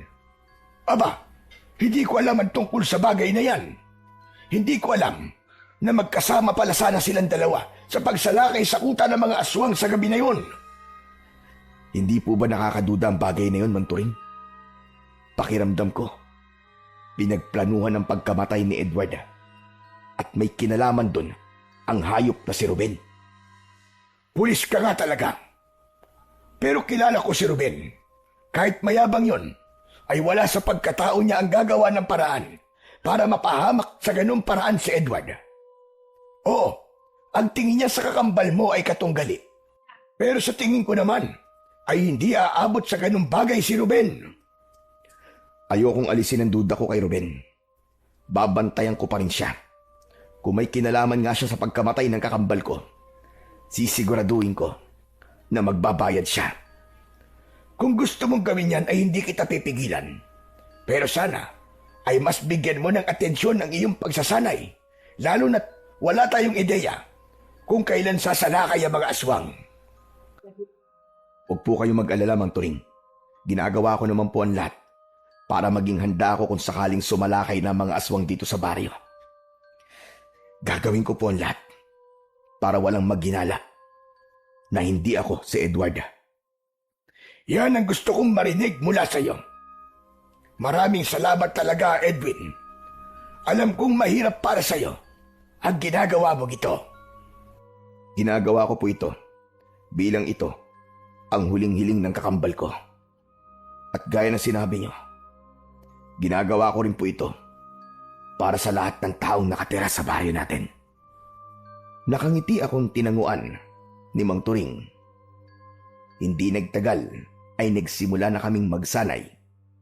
Inalis ko muna sa isip ko ang tungkol sa mga sinabi ni Ruben dahil alam ko na hindi yun makakatulong sa ginagawa naming pagsasanay ni Mang Turing. Nang matapos kaming magsanay ni Mang Turing, ay sandali akong nagpahinga. Nang makabawi na ako ng lakas, ay naisipan kong magtungo sa libingan ng aking kakambal. Mag-isa akong pumasok sa gubat. Sa aking paglalakad, ay may nakita akong ligaw na bulaklak na tumubo malapit sa isang malaking bato.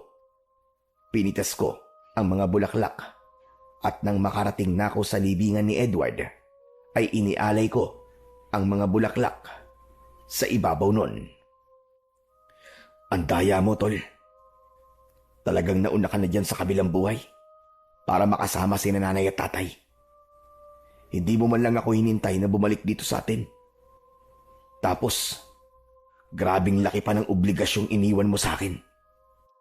Minsan, hindi ko rin alam kung nasa tamang hulog pa ba ang utak mo. Pero puwera biro, Tol. Huwag kang mag-alala. Gagawin ko ang lahat para makalaya na ang baryo natin sa mga aswang. Dahil alam ko na yun ang gusto mo. Ito na lang ang magiging pambawi ko sa'yo sa mga pagkukulang ko bilang kapatid mo. Sisiguraduhin ko na kung nasan ka man ngayon, ay may pagmamalaki mo ko. Nangangako ko na hindi mauuwi sa wala ang pagkamatay mo, Tol. Napapitlag ako nang may narinig akong tunog ng nabaling sanga na parang merong nakaapak noon. Lumingon ako sa pinanggagalingan ng tunog pero wala naman akong nakitang tao. Lumingalinga pa ako sa paligid upang masiguro ko na walang ibang tao. Sino nandyan? May tao ba dyan? Naghintay ako kung may sasagot pero wala akong natanggap na sagot. Ipinilig ko ang ulo ko at inisip ko na guni-guni ko lamang yon. Hindi na ako nagtagal sa lugar na yon at umalis na rin ako. Sa paglalakad ko palabas ng gubat ay nakasalubong ko ang kaibigan kong si Bitoy. Sabi ko na nga pa, nandito ka, bossing eh. Wala ka kasi sa bahay mo, kaya naisip ko na baka dinalaw mo ang puntod ng kapatid mo. Huwag ka na nga maingay. Baka mamaya may makarinig pa sa mga sinasabi mo eh. Sino naman makakarinig sa mga sasabihin natin dito? Yung mga ibon? Yung mga hayop dyan sa paligid? Nagpapatawa ka naman, bossing eh. Magsabi ka na nga sa akin na totoo. Nandun ka ba kanina nung kinakausap ko si Edward sa puntod niya? Wala, bossing ha. Nakita mo naman na pupuntahan pa lang sana kita dito eh. Bakit? May problema ba, bossing? Wala. Tara na. Umuwi na tayo bago pa may makakita sa atin dito. Baka kung ano pang isipin nila na ginagawa natin dito eh. Nauna na akong maglakad kay Bitoy. Pero nakakailang hakbang pa lang ako nang tumigil ako sa paglalakad. Mabilis akong lumingon sa pinanggalingan namin dahil may naramdaman ako na presensya ng isang tao. Pero wala akong nakita kundi mga puno at mga halaman. Hanggang sa nagpatuloy na ako sa aking paglalakad. Pero may kaba akong naramdaman dahil hindi ako sigurado kung merong ibang tao na nakarinig ng mga sinabi ko kanina habang nasa harapan ako ng puntod ni Edward. Kung sakali kasi na may makakaalam na hindi talaga ako ang kakambal ko at malalaman yun ng buong baryo, ay paniguradong isa yung malaking gulo. Kinagabihan, nakahiga na ako sa papag at gising na gising pa rin ako habang si Bitoy ay nakahiga at natutulog na sa mahabang upuan sa sala. Dinig ko ang malakas niyang paghilik. Ilang araw pa lamang simula nang magbalik ako sa aming baryo, pero pakiramdam ko ay 1 taon na ang lumipas dahil sa dami na nang nangyari. Kahit sa panaginip ay hindi ko naisip na pansamantala kong aakuin ang pagkatao ni Edward para lang wag lalong matakot ang mga tao sa mga aswang. Pero alam ko na hindi na ako maaaring umatras at kailangan ko na yung panindigan hanggang sa tuluyan ng maubos ang mga aswang na sumasalakay sa baryong yon. Pagsapit ng umaga, ay maaga pa rin akong nagising kahit pa madaling araw na akong nakatulog. Habang nagtitimpla ko ng kape, ay humahangos na dumating si Mang Turing at bakas sa mukha niya ang pag-aalala. "Oh, Mang Turing, aba, ang aga niyo naman po yatang pumunta rito. Magsasanay na po ba tayo? Pwede bang patapusin niyo muna kami ni Bitoy na mag-almusal?" Mukhang may problema tayo. Si Ruben, pinatawag niya ang lahat ng mga tao at pinapunta niya sa plaza. Ang sabi niya ay meron siya sasabihin tungkol kay Edward. Akala ko naman kung ano na. Malamang sisiraan na naman nun ang kakambal ko. Hayaan niyo siya. Wala namang maniniwala sa kanya dahil mas may tiwala ang mga tao kay Edward kaysa sa kanya. Kinakabahan ako, Edwin. May kutob ako na baka alam na ni Ruben na nagpapanggap kang ikaw si Edward. Sandali akong natigilan. Bumalik sa alaala ko yung nangyari kahapon habang nasa puntod ako ni Edward. Nanlamig ako at nagkaroon ako ng hinala na baka si Ruben yung lumikha ng ingay na narinig ko habang nandoon ako. Baka nakapagtago lang siya kaya hindi ko kagad siya nakita. Nagmamadali akong tumakbo papunta sa plaza habang nakasunod sa akin si Mang Turing. Panay ang dasal ko na sana ay mali ang mga sinabi sa akin ni Mang Turing, pero hindi ko maalis sa aking isipan na malaki ang posibilidad na alam na ni Ruben ang katotohanan. Pagdating namin sa plaza ay napakaraming tao na ang naroroon. Nasa unahan si Ruben at ngumisi siya nang makita niya ako. Hinawi ko ang mga tao para makalapit kay Ruben. Pero nang malapit na ako sa kanya, ay doon na siya nagsimulang magsalita. Napahinto ako sa paglapit kay Ruben. Mga kababaryo, alam kong ikalulungkot niyong lahat ang aking sasabihin. Pero karapatan ninyong malaman ang katotohanan. Kahapon, nakita ko si Edward na nagtungo sa gubat ng mag-isa. Nagtaka ako dahil hindi naman siya nagpupunta roon, lalo na kung umaga. Sinundan ko siya at isang katotohanan ang talagang gumimbal sa akin. Tumigil ka na, Ruben! Bakit mo ako pinapatigil, Mang Turing? Kasabwat ka ba ni Edward sa panluloko niya sa amin lahat? Baka mas tamang sabihin na, Edwin, tama po ang inyong narinig. Ang Edward na kasama natin ngayon na nandito sa plaza ay hindi ang totoong Edward. Siya ay walang iba kundi si Edwin, ang kakambal ni Edward na umalis doon at nagpakalayo-layo. Dahil ang totoong Edward ay patay na. Namatay siya nung huling beses siya sumalakay sa kuta ng mga aswang. Kasinungalingan yan, Ruben. Huwag po kayo maniniwala sa sinasabi niya. Nagsisinungaling lang siya para siraan ako. Maniwala kayo. Ako si Edward. Hinahamon mo ba ako na patunayan sa lahat na nagsasabi ako na totoo? Baka gusto mong hukayin namin ang libingan ni Edward sa gubat para makita namin ang naaagnas ng bangkay doon. Tumiim ang bagang ko habang matalim na nakatingin kay Ruben. Nagsimulang magbulungan ang mga tao sa paligid ko. Lahat ay nakatingin sa akin na para bang pilit nilang inaalam kung ako ba talaga si Edward o hindi. O ano? Bakit bigla kang tumahimik? Nakokonsensya ka na ba sa ginagawa mong panluloko sa aming lahat, ha, Edwin? O baka naman nag-iisip ka ng panibagong palusot? Sige, magpalusot ka pa. Panindigan mo ang mga kasinungalingan mo. Kung itatanggi mo pa rin ang katotohanan at palalabasin mo na ako sinungaling, ay mas mabuti pang hukayin na namin ngayon ang libingan ni Edward para magkaalaman na. Tama na. Hindi ako papayag na gawin niyo yan. Huwag niyong babastusin ang libingan ng kakambal ko. Mga kababayan, narinig niyo naman po siguro sinabi ni Edwin. Sa bibig niya na rin mismo nang galing na patay na talaga si Edward at nagpapanggap siya bilang si Edward.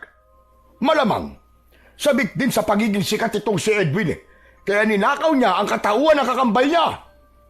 Kung niloloko tayo noon ni Edward na kaya niyang ubusin ang mga aswang, ay mas niloloko tayo ngayon ng Edwin na to dahil wala naman siyang kakayahan na makipaglaban sa mga aswang. Hindi totoo yan. Oo, nagpanggap akong ako ang kakambal kong si Edward dahil yun ang huling habilin niya kay Manturing bago siya namatay.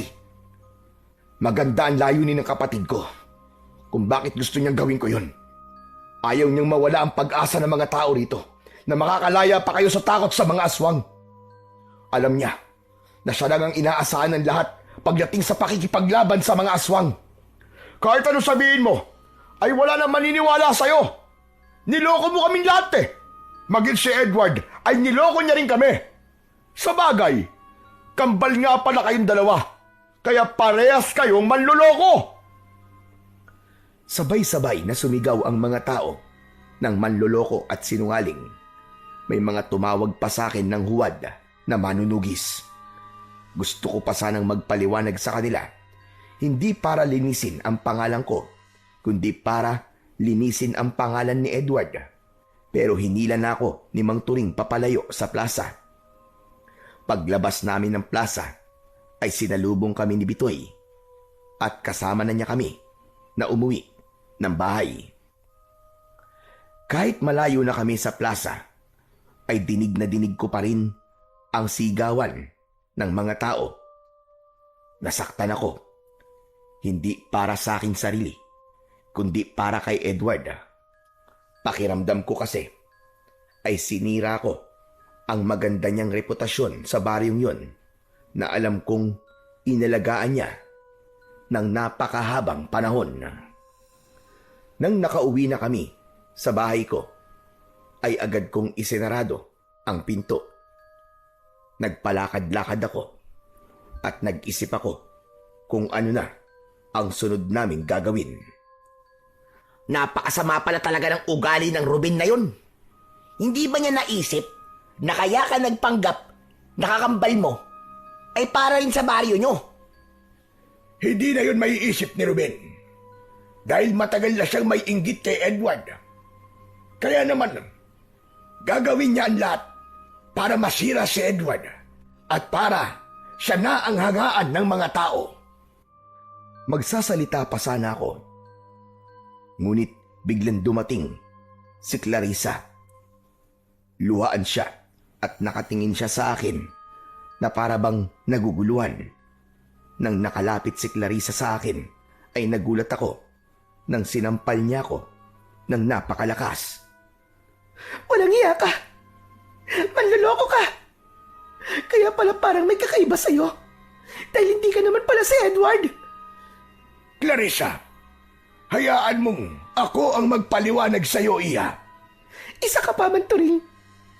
Kasabot ka ng lalaking ito sa panloloko sa aming lahat. Hindi niyo ba alam kung gaano kasakit para sa akin na malaman na matagal na palang patay si Edward? Ang sasama niyo. Paano niyo ito nagawa? Paano niyo ito nagawa? Dahil yun ang gustong gawin ni Edward, Clarissa. Gusto niya na ituloy ko na simulan niya. Gusto niya na habang hindi pa nauubos sa mga aswang sa baryong ito, ay isipin ng mga tao na buhay pa siya para hindi kayo mawalan ng pag-asa. Naiintindihan ko ang galit mo sa akin ngayon, Clarissa. Pero sana, unawain mo rin kung bakit ito ginusto ng kakambal ko. Dalhin niyo ako sa libingan ni Edward. Ngayon din! Sinamahan namin si Clarissa sa puntod ni Edward. Doon ay mas lalong tumindi ang pag-iyak ni Clarissa. Hinayaan lang namin siya na ilabas ang lahat ng kanyang emosyon dahil mas makakabuti yun sa kanya. Matagal bago kumalma si Clarissa at medyo nag-alala na ako sa kanya dahil buntis siya. Sa awa ng Diyos ay kumalma na siya makalipas ang ilang sandali. Humarap siya sa amin habang namumugto ang kanyang mga mata. Naniniwala ako sa mga sinabi niyo. Pasensya na kayo sa mga nasabi ko kanina. Dahil nadala lang ako ng aking emosyon. Hindi lang kasi ako makapaniwala nang malaman kong matagal na palang patay si Edward. Naiintindihan ka namin, Clarissa. Pero wag ka naman sanang magalit kay Edwin. Dahil si Edward ang may ideya na magpanggap si Edwin na nobyo mo. Kapag handa ka ng makinig, ay sasabihin ko sa iyo ang lahat ng detalye. Handa na po akong makinig. Kaya sabihin niyo na po sa akin ang mga kailangan kong malaman. Lalo na kung paano po namatay si Edward. Mas makakabuti siguro kung sa bahay na tayo mag-usap. Sumang-ayon si Clarissa sa sinabi ni Mang Turing. Nauna silang umalis ni Clarissa habang naiwan naman kami ni Bitoy sa tabi ng puntod ng kakambal ko. Nang sandaling yon ay isang bagay lang ang nasa utak ko at yun ay ang hindi ko kayang mag-isa ang laban ko sa mga aswang. Napagtanto ko na kung nakikipaglaban na si Ruben sa mga aswang ay kailangan kong makipagtulungan sa kanya. Kahit pa may hindi siya magandang ginawa sa akin, ay iisa lang ang layunin namin at sigurado ko na pagdating sa pagtatanggol sa aming baryo ay magkakaisa kami. Kinagabihan ay lumabas ako para magtungo sa bahay ni Ruben upang kausapin siya sana. Kakatok na sana ako sa pinto nang marinig ko ang boses ni Ruben sa loob. Sumilip ako sa siwang ng pinto at nakita ko si Ruben na nakaharap sa salamin habang nagsusuklay. Sa wakas, nasira ko na rin ang pangalan ni Edward sa mga tao. At sigurado ko na ako na ang hahangaan ng mga tao ngayon. Napakadali naman pala kasing dispatchayin ni Edward. Ang dali niyang maniwala nung sinabi ko na atake kami sa kuta ng mga aswang. Wala siyang kaalam-alam na sa gabing yon ay maraming aswang sa kuta na yon. Napatay tuloy siya ng mga aswang. Pasensya ka na, Edward. Matagal ka na rin namang tinitingala ng mga tao eh. Kaya sa pagkakataong ito, ay ako naman. Mariin kong naikuyong ang aking mga kamay sa aking narinig. Sa sobrang galit ko, ay malakas kong sinipa ang pinto at nang nagibayon, ay dire-diretso akong pumasok. Nagulat si Ruben nang sakaling ko siya. Hayop kang demonyo ka! Sinasabi ko na nga ba eh, may kinalaman ka sa pagkamatay ng kakambal ko. Papatayin din kita, hayop ka! Hindi ako makahinga. Tama na! Tama na, Edwin! Maawa ka! Maawa? Bakit ikaw ba? Naawa ka ba sa kapatid kong demonyo ka? Ang dapat sa kagaya mo, hindi na binubuhay! Paigpit ng paigpit ang pagkakasakal ko kay Ruben. Nagdilim na ng gusto ang paningin ko dahil sa sobrang galit na nararamdaman ko. Ngunit pinakawalan ko si Ruben nang marinig ko ang sigawan ng mga tao sa labas.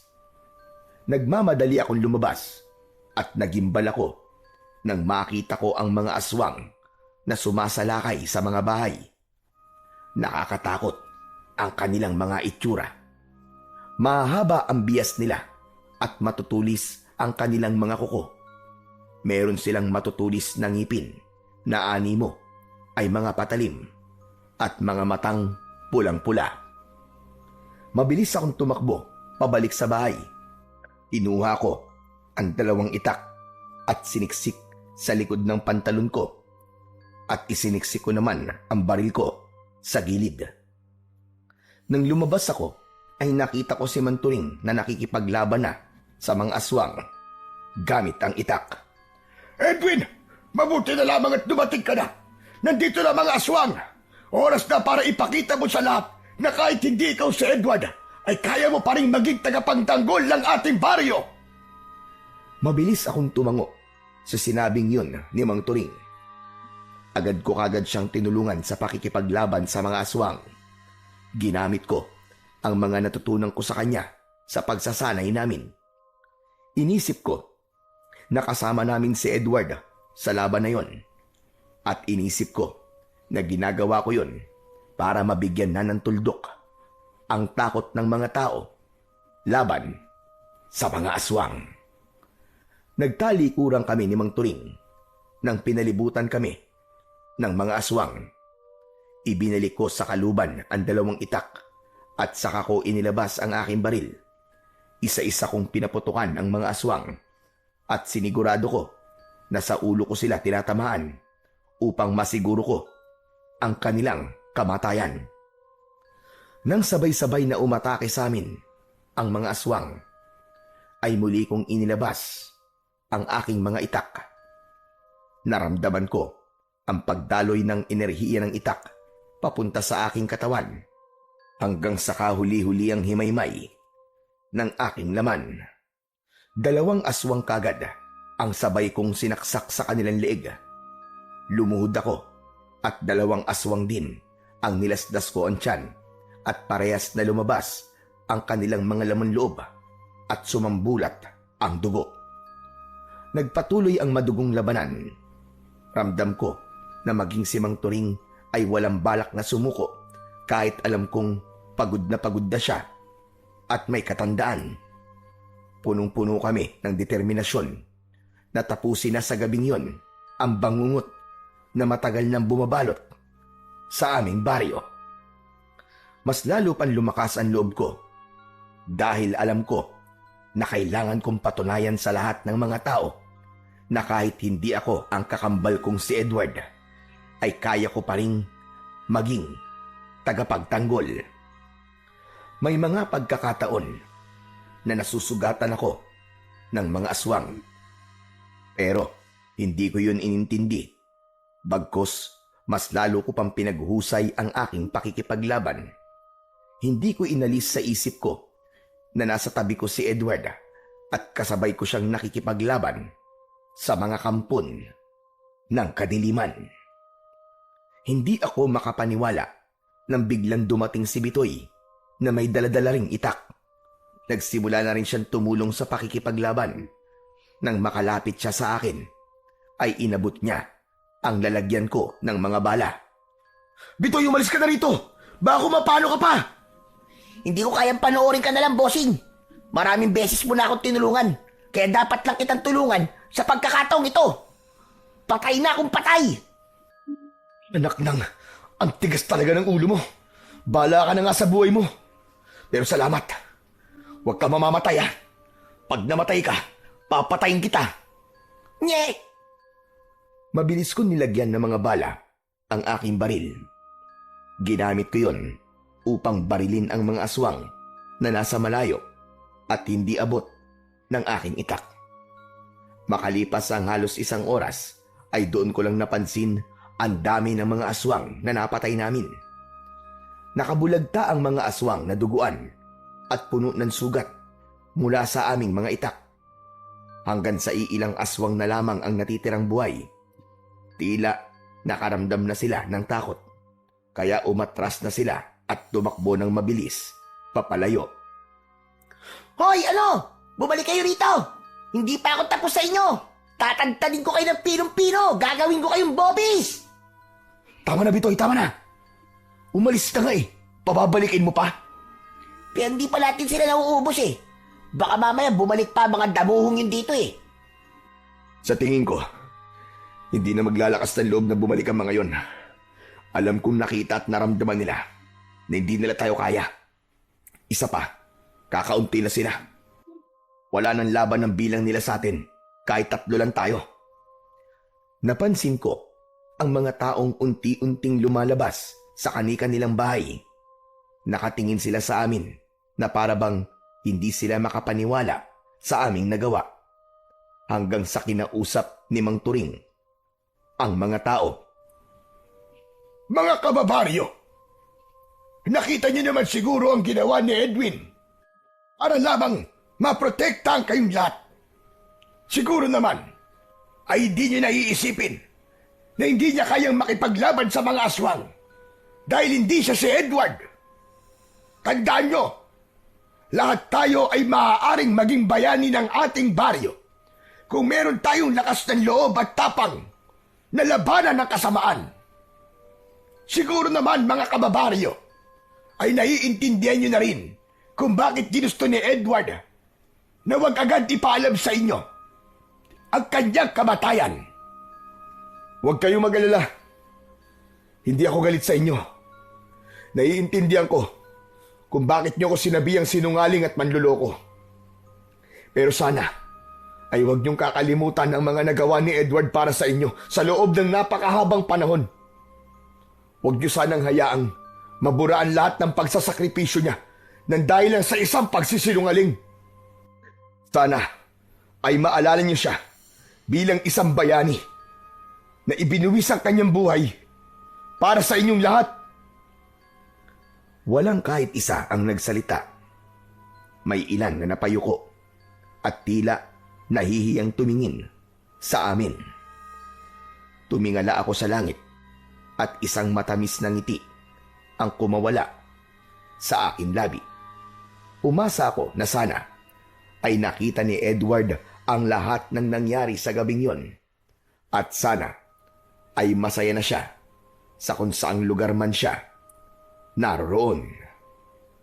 Matapos ang gabing yon ay naglaho si Ruben na parang bula.